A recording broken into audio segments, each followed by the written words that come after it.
Hi hello నమస్తే welcome to మీకోసం. ఈరోజు మన ఫస్ట్ లెటర్ ఎవరు రాశారో చూద్దాం. మనకి ఈ లెటర్ విష్ణు కుమార్ గారు రాస్తున్నారు అరసవెల్లి నుండి. ఏమంటున్నారో చూద్దాం. హలో మీకోసం, నా పేరు విష్ణు కుమార్, అరసవెల్లి నుండి రాస్తున్నాను. హలో విష్ణు కుమార్ గారు, ఎలా ఉన్నారు? నాకు వంటలు చేయడం అంటే చాలా ఇంట్రెస్ట్. ఎప్పుడు ఏదో ఒక కొత్త వంటకం ట్రై చేస్తూ ఉంటాను. మా అమ్మ అప్పుడప్పుడు పెసర్లు వేయించుకొని తింటూ ఉంటుంది. అమ్మ పెసర్లు వేయించుకొని తినడం చూసి ఒకరోజు సడన్గా పెసర్లతో కిచిడి చేద్దామని ఆలోచన వచ్చింది. నా క్రియేటివిటీ మొత్తం వాడేసి పెసర్లతో కిచిడి చేసి అమ్మకు టేస్ట్ చేయమన్నాను. దరిద్రంగా ఉందండి. మళ్ళీ ట్రై చేసి మా ఫ్రెండ్ని తినమన్నాను.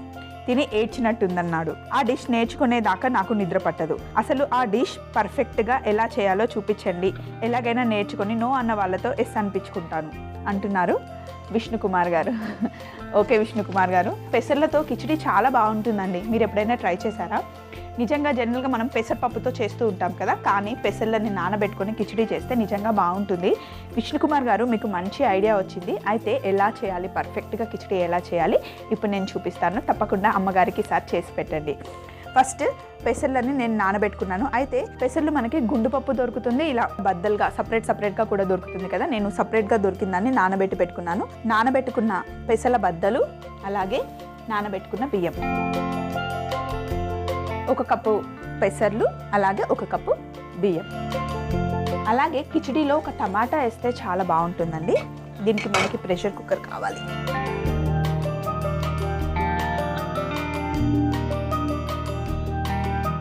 స్టవ్ ఆన్ చేసి కొంచెం కుక్కర్ వేడయ్యే లోపల అల్లంని సన్నగా కట్ చేసుకోవాలి. అలాగే పచ్చిమిర్చి. కిచిడిలో అల్లం అలాగే మిరియాలతో మంచి రుచి వస్తుంది.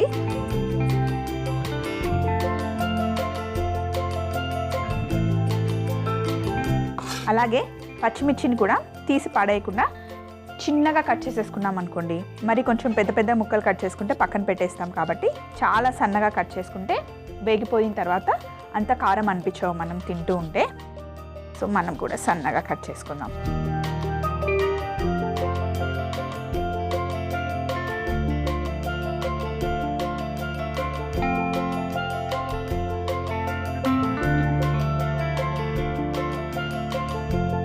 పచ్చిమిర్చిని కూడా ఇలా సన్నగా కట్ చేసుకున్న తర్వాత ఇప్పుడు కుక్కర్లో ఫస్ట్ మనం నానబెట్టుకున్న పెసర్లు,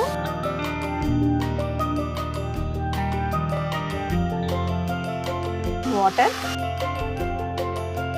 కిచిడి కాబట్టి కొంచెం ఎక్కువ నీళ్ళే వేసుకోవాలి. పెసర్లతో చేసుకునే కిచిడి కొంచెం పల్చగా ఉంటే బాగుంటుంది విష్ణు కుమార్ గారు. ఈరోజు మనం కొంచెం పల్చగా చేసుకుందాం, అందుకే నేను వాటర్ ఎక్కువ పోసుకున్నాను. పెసర్లు వేసిన తర్వాత అలాగే బియ్యం, నానబెట్టుకున్న బియ్యం, ఒక అరగంట గంట నానబెట్టుకుంటే సరిపోతుంది బియ్యం.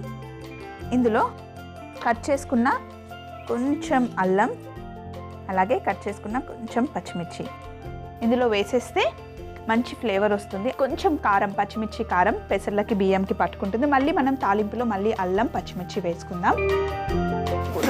ఒక్కసారి వీటిని కలుపుకొని కొంచెం పసుపు,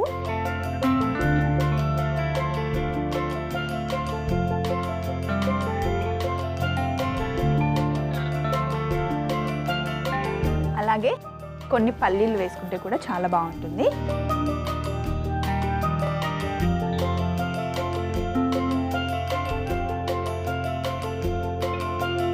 ఒక గుప్పెడు పల్లీలు, అలాగే ఒక టమాటా,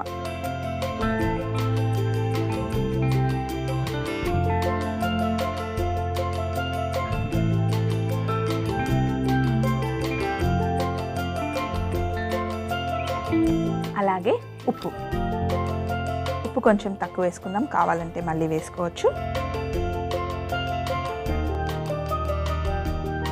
కిచిడిలో ఉప్పు కొంచెం తక్కువ ఉంటేనే బాగుంటుంది. కుక్కర్ పెట్టేసి ఒక 4-5 విజిల్ వచ్చే వరకు వెయిట్ చేయాలి. ఇవి 4-5 విజిల్ వచ్చే లోపల మనం కిచిడికి ఒక చిన్న మసాలా చేసుకుందామండి. ఆ మసాలా వేయడం వల్ల కిచిడి చాలా బాగుంటుంది.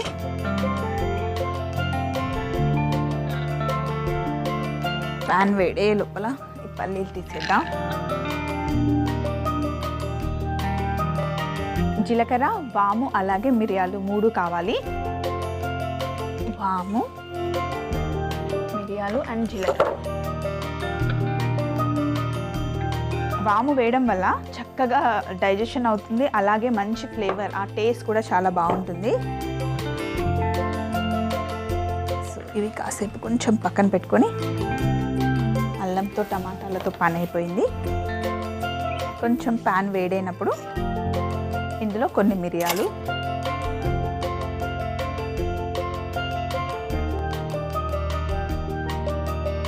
కొంచెం జీలకర్ర, అలాగే వాము.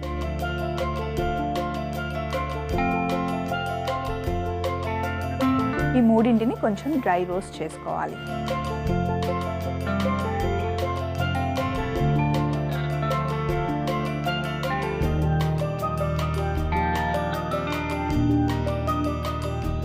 ఇలా రోస్ట్ చేసుకున్న వాటిని చాపింగ్ బోర్డ్ మీద వేసుకొని కొంచెం క్రష్ చేసుకుందాం.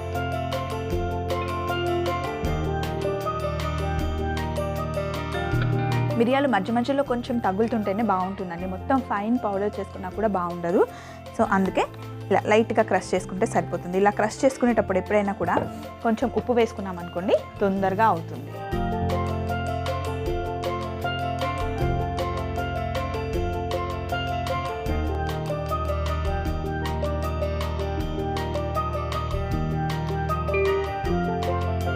విష్ణు గారు, మీరు ఈసారి కిచిడి చేసేటప్పుడు ఈ మూడింటిని పౌడర్ చేసుకోవడం మటుకి మర్చిపోకండి. ఇలా క్రష్ చేసి వేసుకుంటే చాలా మంచి టేస్ట్ వస్తుంది. సో ఇప్పుడు ఈ పౌడర్ని క్రష్ చేసుకున్నాం కదా. క్రష్ పౌడర్ రెడీగా ఉంది. ఒక 5 విజిల్లు వచ్చేసాయండి. నేను స్టవ్ ఆఫ్ చేసి పెట్టేశాను. ఇప్పుడు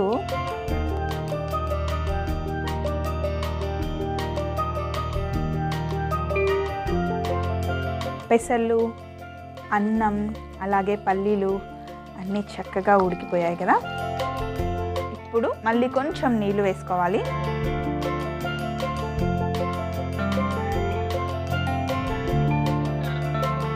స్టవ్ ఆన్ చేసి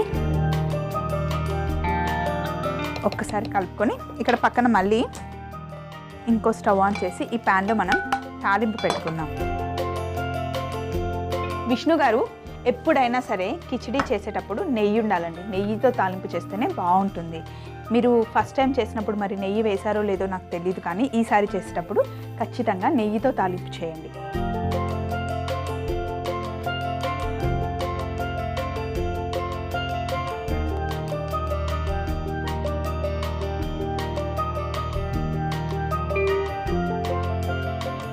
కొంచెం నెయ్యి వేడవ్వాలి.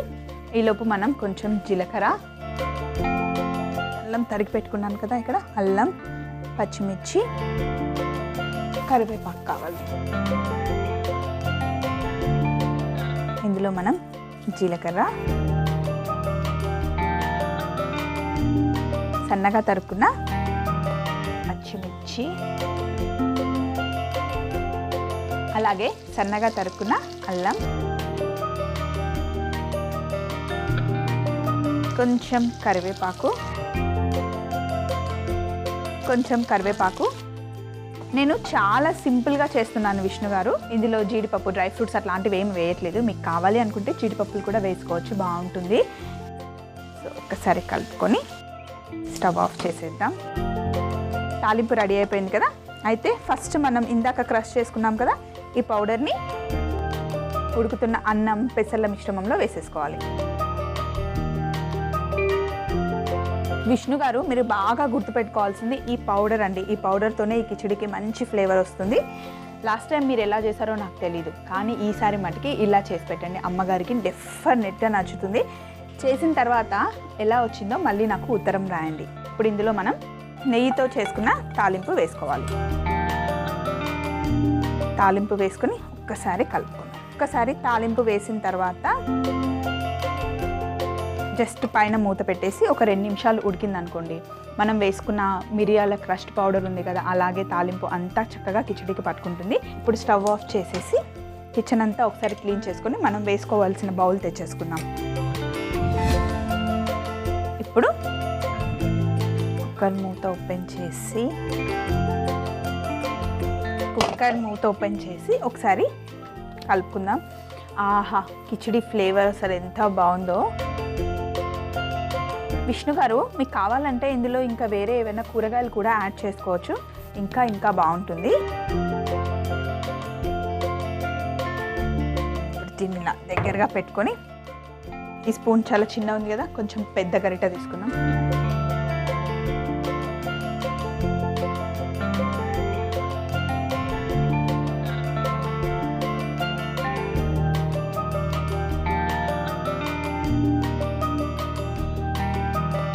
విష్ణు కుమార్ గారు, మీరు అడిగినట్టుగా పెసర్లతో నేను కిచిడి చేసి చూపించాను. కిచెన్లో చక్కటి గుమగుమలన్నీ నిండిపోయాయండి. మీరు చాలా హ్యాపీ కదా. మరొకసారి చిన్న రికాప్ కూడా చూసేయండి. పెసర్ల కిచిడి తయారీ విధానం. ముందుగా ఒక ప్రెషర్ కుక్కర్ తీసుకొని అందులో నానబెట్టుకున్న పెసర్లు, సరిపడా నీళ్లు, ముందుగా నానబెట్టుకున్న బియ్యం, సన్నగా కట్ చేసి పెట్టుకున్న పచ్చిమిర్చి, సన్నగా కట్ చేసుకున్న అల్లం, పసుపు, పల్లీలు, కట్ చేసుకున్న టమాటా ముక్కలు, సరిపడా ఉప్పు వేసి మూత పెట్టుకొని 5 నుండి 6 విజిల్లు వచ్చే వరకు ఉడకబెట్టుకోవాలి. తర్వాత అందులో సరిపడా నీళ్లు పోసుకొని కొంచెం ఉడుకుతూ ఉండగా ముందుగానే క్రష్ చేసి పెట్టుకున్న మిరియాలు, జీలకర్ర, వాము పౌడర్ ని వేసి కలుపుకొని, ఆ తర్వాత పాన్ లో నెయ్యి వేడి చేసుకొని అందులో జీలకర్ర, సన్నగా తరుక్కున్న పచ్చిమిర్చి, సన్నగా తరిగిన అల్లం, కరివేపాకు వేసి వేయించుకోవాలి. ఇలా తాలింపు చేసుకున్న మిశ్రమాన్ని ఉడుకుతున్న పెసర్ల బియ్యం మిశ్రమంలో వేసి కలుపుకొని మూత పెట్టుకుంటే పెసర్ల కిచిడి రెడీ అవుతుంది. విష్ణు కుమార్ గారి కోసం మనం చేసిన కిచిడి. దీన్ని కాసేపు పక్కన పెట్టేసి నెక్స్ట్ లెటర్ ఎవరు రాసారో చూద్దాం.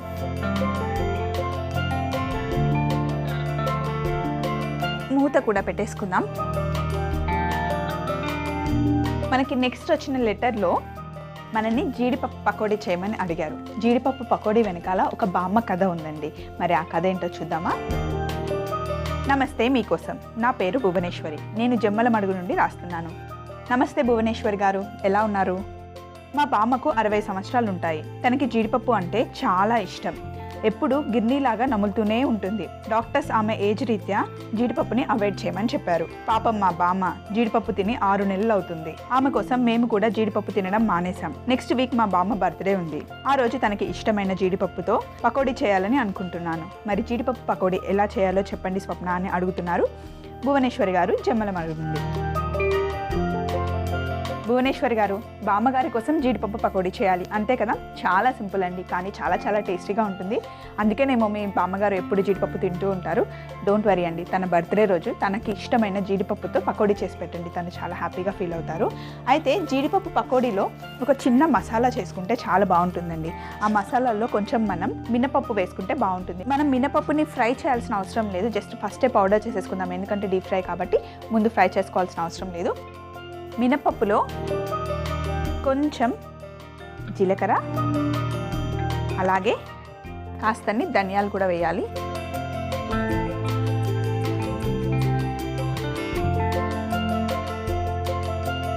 ఇప్పుడు మిక్సీ జార్లో వేసుకొని మిక్సీ పట్టుకోవాలి.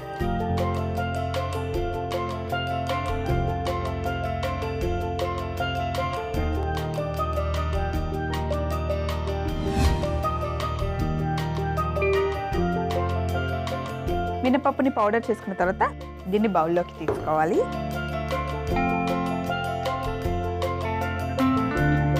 జీలకర్ర, ధనియాలు కూడా మినపప్పులో వేసాం కదా, మంచి ఫ్లేవర్, చాలా బాగుంటుంది. అలాగే కొంచెం సోంపు కావాలి మనకి. సోంపు, కొత్తిమీర, అలాగే కాస్తంత పుదీనా, కొంచెం కరివేపాకు కూడా. ఇప్పుడు కొంచెం సోంపు, అలాగే కాస్తంత కొత్తిమీర, కొంచెం పుదీనా,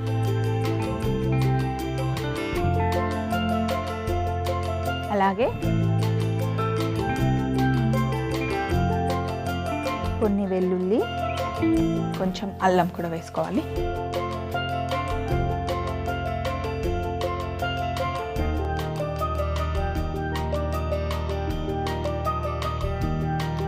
కొంచెం కరివేపాకు. ఇప్పుడు వీటన్నిటిని మనం మళ్ళీ కచ్చా పచ్చాగా మిక్సీ పట్టుకోవాలి. మొత్తం ఫైన్ పేస్ట్ కాకుండా కొంచెం బరకగా పట్టుకోవాలన్నమాట. మిక్సీ పట్టేసుకున్నాం. ఇందులో మనం పచ్చిమిర్చి వేయడం మర్చిపోయాం. ఒక 2 పచ్చిమిర్చిలు ఇందులో వేసుకున్నాం.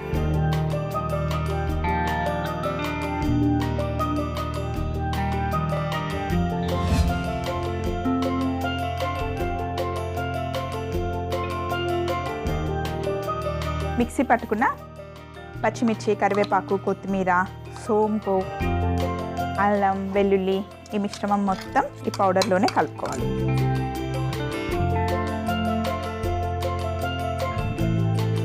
ఇప్పుడు మనం ఇందులో జీడిపప్పు వేసుకోవాలి. జీడిపప్పు తెచ్చుకుందాం.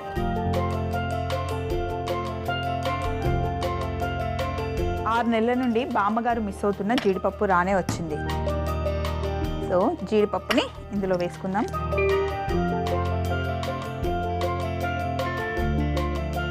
అలాగే మనకి బియ్యం పిండి, శనగపిండి కూడా కావాలి భువనేశ్వర్ గారు, అవి కూడా తెచ్చేసుకుందాం.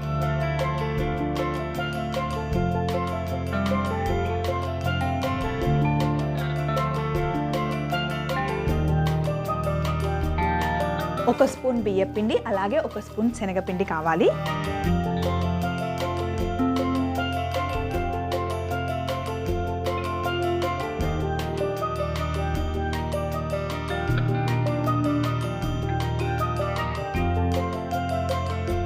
అలాగే శనగపిండి,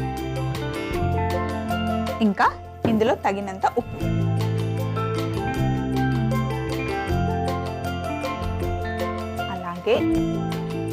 కారం, పసుపు, పచ్చిమిర్చి వేసుకున్నాం కాబట్టి ఫస్ట్ పసుపు వేసుకొని కొంచెం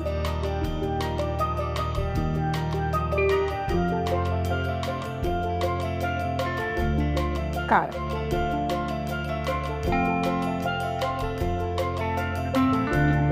కొంచెం నూనె,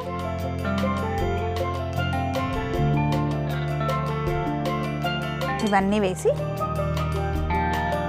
ఫస్ట్ ఒకసారి ఇదంతా బాగా మిక్స్ చేసుకున్న తర్వాత మనం అప్పుడు నీళ్లు వేసుకోవాలి. మినపప్పు వేసాం కదా మనం, మినపప్పు వల్ల మంచి రుచి, అలాగే కరకరలాడుతుంది. నూనెలో డీప్ ఫ్రై చేస్తాం కదా, చాలా మంచి రుచి వస్తుంది భువనేశ్వర్ గారు.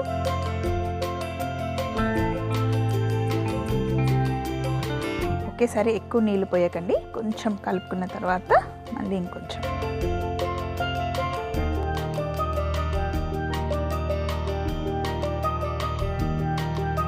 పిండి తడుపుకొని ఒక 10 నిమిషాలు ఇలా పెట్టామనుకోండి, జీడిపప్పు ఈ మసాలాలో, మినపప్పులో చక్కగా నానుతుంది. ఒక 10 నిమిషాలు మటుకి దీనికి ఇలా రెస్ట్ ఇవ్వాలి. ఇలా 10 నిమిషాలు పక్కన పెట్టేసి, జీడిపప్పు కొంచెం నానితేనే బాగుంటుంది భువనేశ్వర్ గారు. మరి విడివిడిగా ఉండకుండా కొంచెం ఇలా ఉండలుగా ఉండాలి. ఒకసారి ఇలా మిక్స్ చేసుకున్న తర్వాత ఫస్ట్ మనం ఒక చిన్న ఉండ వేసి నూనె వేడిగా ఉందో లేదో చూసుకుందాం. జీడిపప్పు పకోడీ చేసేటప్పుడు ఎప్పుడైనా కూడా నూనె చాలా వేడిగా ఉండకూడదు, కొంచెం ఇలా మైల్డ్గానే ఉండాలి. మరి ఎక్కువ వేడిగా ఉందనుకోండి జీడిపప్పు పైనంతా మాడిపోతుంది. సో అందుకని ఇలా కొంచెం మామూలు వేడిగా ఉన్నప్పుడే మనం పకోడీ వేసుకోవాలి.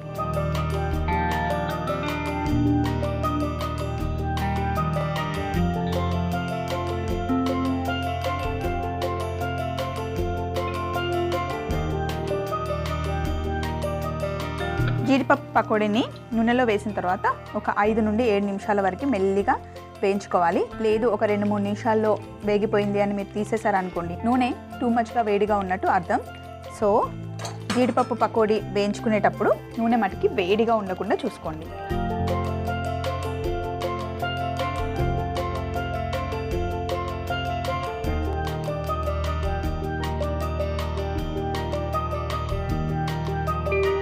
మెల్లిగా చిన్న మంటలో చక్కగా బ్రౌన్ కలర్ వచ్చే వరకు వేయించుకోవాలి. వేగే లోపల మనం ప్లేట్ రెడీ చేసుకుందాం. పకోడీలో మధ్యలో కరివేపాకు కూడా కరకరలాడుతూ ఉంటే చాలా బాగుంటుంది భువనేశ్వర్ గారు. సో కొంచెం కరివేపాకు కూడా వేసేద్దాం. ఎండుమిరపకాయలు కూడా ఉంటే బాగుంటుంది, కొన్ని ఎండుమిరపకాయలు తెచ్చుకుందాం.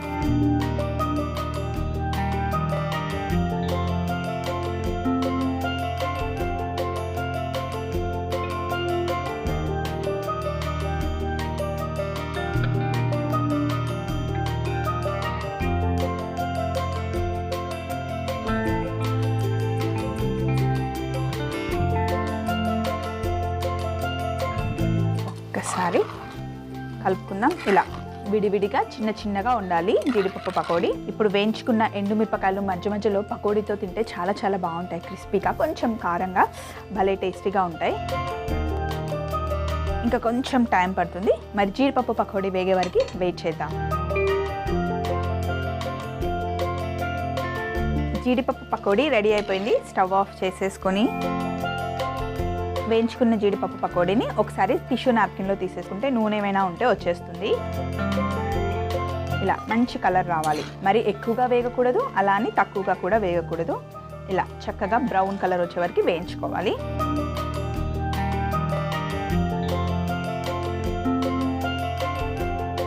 ఇప్పుడు ఒక బుట్టలో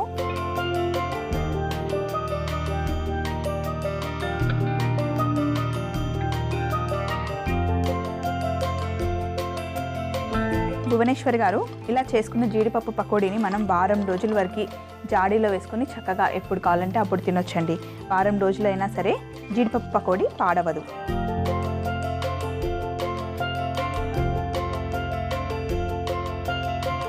మీరు అడిగినట్టుగానే బామ్మగారి కోసం జీడిపప్పు పకోడీ నేను చేసి చూపించాను. మీరు కూడా చేసి పెట్టండి. మరొకసారి చిన్న రికాప్ కూడా చూసేయండి. జీడిపప్పు పకోడీ తయారీ విధానం. ముందుగా ఒక బౌల్లో మినపప్పు, జీలకర్ర, ధనియాలు వేసి మిక్సీ పట్టుకోవాలి. తరువాత అదే మిక్సీ బౌల్లో సోంపు, కొత్తిమీర, పుదీనా, వెల్లుల్లి, అల్లం, కరివేపాకు, పచ్చిమిర్చి వేసి కచ్చాపచ్చాగా పేస్ట్ చేసుకోవాలి. ఇప్పుడు ఒక బౌల్లో ముందుగా మిక్సీ పట్టుకున్న మినపప్పు మిశ్రమం, అలాగే మిక్సీ పట్టుకున్న పచ్చిమిర్చి పేస్ట్ వేసి జీడిపప్పు, బియ్యం పిండి, శనగపిండి, సరిపడా ఉప్పు, పసుపు, కారం, నూనె వేసి సరిపడా నీళ్లు పోసి బాగా కలుపుకోవాలి. ఇలా కలుపుకొని ఒక 10 నిమిషాల పాటు పక్కన పెట్టుకోవాలి. ఇప్పుడు నూనె వేడి చేసుకున్న కడాయిలో మనం కలుపుకున్న జీడిపప్పు మిశ్రమం వేసి బ్రౌన్ కలర్ వచ్చే వరకు ఫ్రై చేసుకుంటే జీడిపప్పు పకోడీ రెడీ. భువనేశ్వరి గారి కోసం చేసిన జీడిపప్పు పకోడీ, అలాగే విష్ణు గారి కోసం చేసిన పెసర్ల కిచిడి రెండు తీసుకొచ్చేసి రెండు కలిపి టేస్ట్ చూద్దాం ఎలా ఉన్నాయో.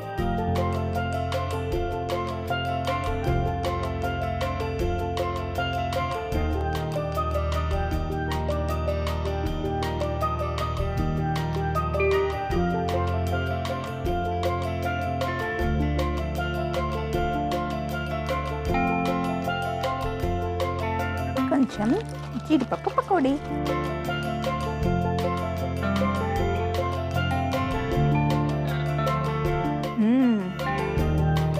బా, జీడిపప్పు పకోడీ అయితే అదిరిపోయిందండి. మినపప్పు వేసాం కదా, ఆ మసాలా ఫ్లేవర్ చాలా చాలా బాగుంది. ఆహా. ఇప్పుడు పెసర్ల కిచిడి టేస్ట్ చూద్దాం.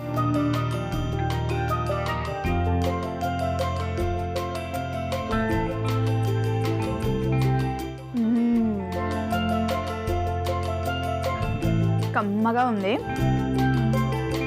పెసర్లు మధ్య మధ్యలో పల్లీలు, పెసర్లు అన్నంలో ఉడికాయి కదా, నెయ్యితో తాలింపు చేసుకున్నాం. అలాగే మిరియాలతో మనం క్రష్ చేసి వేసుకున్నాం కదా, ఆ మిరియాల ఫ్లేవర్ కూడా తగులుతుంది. చాలా చాలా టేస్టీగా ఉంది.